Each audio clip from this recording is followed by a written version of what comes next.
Hola a todos, muy buenas tardes, bienvenidos a serenitymarkets.com, su web de información financiera en tiempo real de referencia. Les habla José Luis Cárpatos y esta es nuestra crónica de cierre de la sesión de hoy, lunes 9 de octubre. Empezamos a grabar a las 17:23 hora española, 6 horas menos en Nueva York.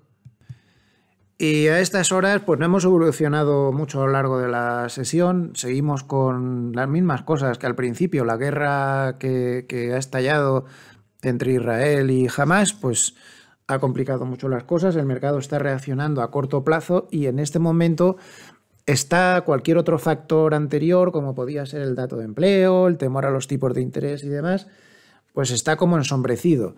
Las bolsas europeas están bajando con ganas, menos 0,74% el DAX, menos 0,86% el Eurostoxx, menos 0,36% el Stoxx 600, y es que el sector predominante, que es el de lujo, ahora ya con China abierta, después de una semana de vacaciones, lo está pasando muy mal, con una caída del 3%. También está cayendo mucho el sectorial bancario, que cae 1,49%, y el otro sector que depende mucho de China, el de automoción, que está cayendo 0,97%. Compensa el sector de petróleo y gas, que está subiendo 2,95%. En general, lo mismo que teníamos en la apertura, los valores refugio están subiendo y mucho. Ojo a la subida de los bonos, que buena falta hacía, todo se ha dicho entre paréntesis, con el Bund alemán subiendo 1,09%, eso es mucha subida para los bonos. El BUX alemán a 30 años sube 2,29% y no se quedan atrás los bonos americanos, con una subida muy notable de 0,79% en el caso de los bonos a 10 años. Falta le hacía después de todos los problemas que hemos visto en los últimos días. Lo malo es que el motivo de la subida pues no es precisamente muy bueno. Otro valor refugio, el oro, más 1,07 hasta 1864. Y cómo no, bueno, el dólar también, ya saben que es un pretendido valor refugio, yo ya conocen mi opinión, no estoy en absoluto de acuerdo con eso, menos 0,45% el euro, menos 0,26% la libra contra el dólar. Y si la gente cree que el dólar es un refugio, aún es más divertido cuando vemos que la gente cree que el yen japonés es mejor refugio aún. El yen japonés, les recuerdo que pertenece a un país con el 200% de deuda sobre el Producto Interior Bruto, con un banco central que se ha tenido que quedar con la mitad de la deuda, con la mitad de la bolsa. Menudo valor refugio. Pero bueno, es lo que hay. El yen está subiendo mucho. Sube 0,95% contra el euro y sube 0,39% contra el dólar. Todos los que abrieron cortos alrededor de 150, entre los que tenemos algún cliente que otro, lo cual me alegra bastante, pues están ganándole ya algunos dólares a la posición. El Bitcoin baja 1,56% hasta 27.499. Y en Wall Street, pues una recuperación muy meritoria, porque el día no está bien, con todo esto de la guerra, pues las cosas han complicado, pero el S&P 500 al final solo está bajando un 0,27%, que no es nada, hasta 4.329 y está ligeramente por encima de la media 200.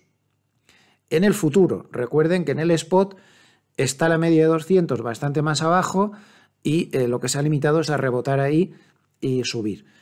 Tiene mérito, porque el día no está bien. El Nasdaq sí que está más afectado con un menos 0,62 y el Russell de pequeñas compañías incluso sube 0,05 y el petróleo, pues claro, el petróleo es el que más está subiendo con todo este conflicto bélico, más 4,03% hasta 86,13. ¿Y ahora qué? Bueno, pues vamos a ver. Es evidente que es muy normal que si pasa lo que pasó este fin de semana, con ese ataque de Hamás terrible, una cosa horrible, pues estalla una guerra en una zona que siempre es un poco un polvorín, pues que el mercado se preocupe. Es normal que los valores refugio pues estén al alza, que las bolsas estén más bien a la baja, que el petróleo suba. Todo esto es normal. Pero vamos a intentar poner las cosas en su sitio. ¿Que esto recuerda un poco a cómo empezó la guerra del Yom Kippur? Pues hombre, es verdad, sí que lo recuerda mucho. Para El que no tenga ganas de echar mano de la hemeroteca, pues la guerra del Yom Kippur empezó el 6 de octubre del 73, es decir, más o menos a las mismas fechas de octubre, y aquello consistió en que los ejércitos regulares de Egipto y de Siria pues atacaron determinadas posiciones de Israel. Muy parecido a lo que ha pasado ahora, guardando las distancias. Aquello eran ejércitos regulares, ¿no? Pero bueno, parecido. La guerra terminó a finales de mes. Primero Israel tuvo que retroceder porque le pilló por sorpresa, luego volvió a reconquistar las posiciones. Pero lo que sí que pasó en aquella época es que se produjo una reacción en cadena que llevó al petróleo a subir mucho, mucho. Vamos a ser exactos. Para ser exactos, lo que pasó fue que le embargaron a Estados Unidos. Lo que hicieron los países árabes era que a cualquiera que apoyara a Israel le sometieron a un embargo petrolero. Entonces, el primero que le sometieron al embargo fue a Estados Unidos. El petróleo multiplicó por 4 su valor, el que tenía en aquella época, que era mucho más bajo que el actual. Es decir, estaríamos hablando, es como si ahora el petróleo pasara de 80 a 320. ¿Puede desencadenar esto ahora mismo un embargo como pasó contra Estados Unidos y demás? Hombre, no parece muy probable, francamente. Es una circunstancia que recuerda un poco aquella, pero no parece muy probable que eso vaya a pasar. Es lo que ha dicho Morgan Stanley, por cierto, que en esta ocasión, aunque recuerden un poco todos los acontecimientos, aquel inicio de la guerra de Yom Kippur, pues no parece posible que esto suceda, lo cual no quiere decir que el mercado no pueda tener cierta volatilidad en los próximos días, porque parece que esto no ha hecho más que empezar, desgraciadamente. Entonces, vamos a ver qué sucede, pero de momento no parece que vayamos a llegar tan lejos. Hay que echar mano de este tipo de tablas. A mí no me gusta nada cada vez que tengo que sacar estas tablas. Recuerdo perfectamente que la última vez que aparecí con tablas de estas pues fue con el principio de la guerra de Ucrania, ¿no? Bueno, pues desgraciadamente ya tenemos que estar otra vez con este gráfico del LPL Research que le he visto a mi buen amigo Héctor Chamizo esta mañana, y así que se lo he tomado prestado. Bueno, pues aquí ven dónde estaba el SP500 cuando empezaron todas las guerras o graves incidentes que hemos tenido desde los años 50. El primer día, siempre que ha habido un conflicto de este tipo, se ha bajado pero en promedio, pero no una cosa terrible, menos 1,1. Y el drawdown promedio ante un tipo de acontecimientos como estos no son cifras muy grandes, menos 6,1 nada más.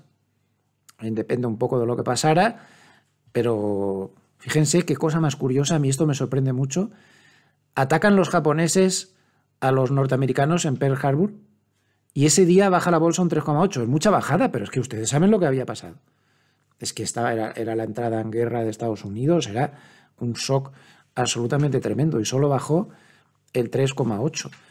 Por cierto, cuando se inició la guerra del Yom Kippur, este acontecimiento que estamos hablando antes, el 6 de octubre del 73, ese día subió el SP500 un 0,3. El drawdown máximo fue de 0,6 y lo recuperó en 5 días. Fíjense. Y esto fue, parece que más grave que lo de ahora, que también es muy grave, pero aquello fue más grave aún.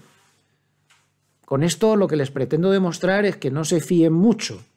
No se fíen mucho ni se dejen llevar por acontecimientos bélicos o por cosas, digamos, exógenas a las bolsas.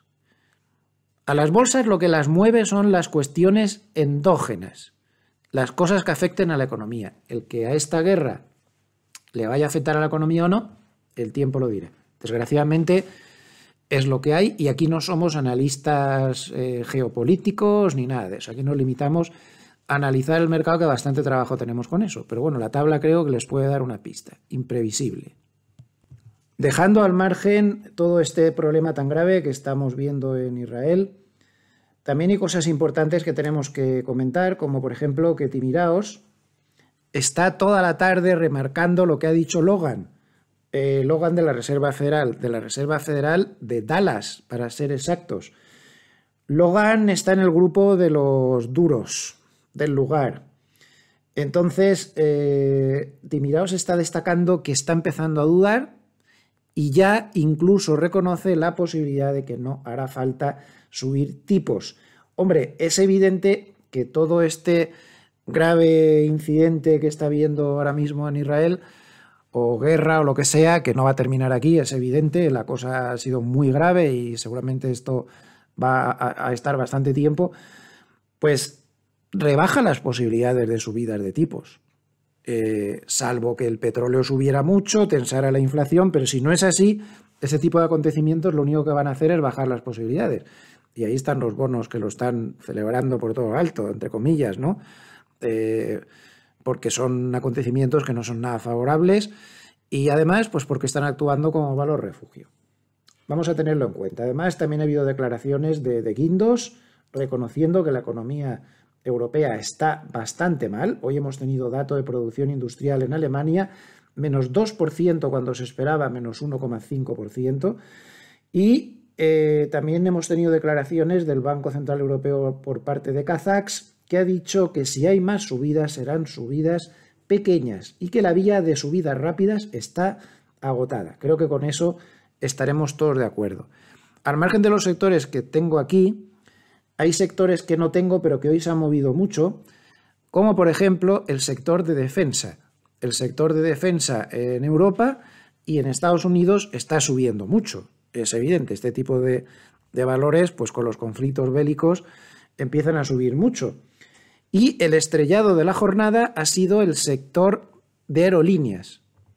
Primero, por lo que puede suponer de peligro para las aerolíneas una situación geopolítica tan revuelta como esta, y en segundo lugar, porque los precios de los carburantes, con esta subida del petróleo del 4%, pues no es precisamente una cosa a menospreciar. Lleven cuidado con las posiciones que tomen en función de lo que ha pasado, porque se pueden encontrar con que hoy le sube el petróleo un 4 y mañana le baja un 6. En este tipo de situaciones pasan esas cosas. Si uno está siguiendo un poco las noticias, lo mejor es seguirlo todo muy pegado al mercado y no dejarlo llevar demasiado tiempo porque no son demasiado fiables. A destacar dentro de la alta tecnología a Tesla en la jornada de hoy. Tesla, como vemos, no está teniendo un buen día, con una caída del 2,96%, es un valor que pesa mucho dentro de su sector, y todo ello se debe a que ha anunciado una bajada bastante considerable del volumen de las ventas de sus vehículos fabricados en China.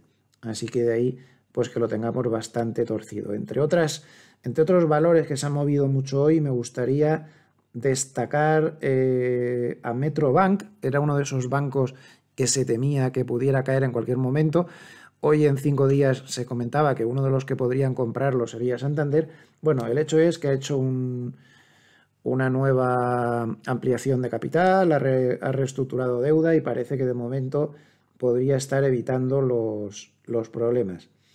Goldman ha destacado hoy que los vendedores están un poco agotados, se refiere al Prime Book, es decir, a sus clientes más importantes, que los vendedores están un poco agotados y que se está empezando a ver mucho cierre de coberturas. Hay que recordar que el mercado está aguantando el tipo, como hemos visto antes en el gráfico del S&P 500, pues tras un dato de empleo que no le favorecía mucho precisamente y tras las terribles noticias de este fin de semana con todo lo que ha pasado en Israel.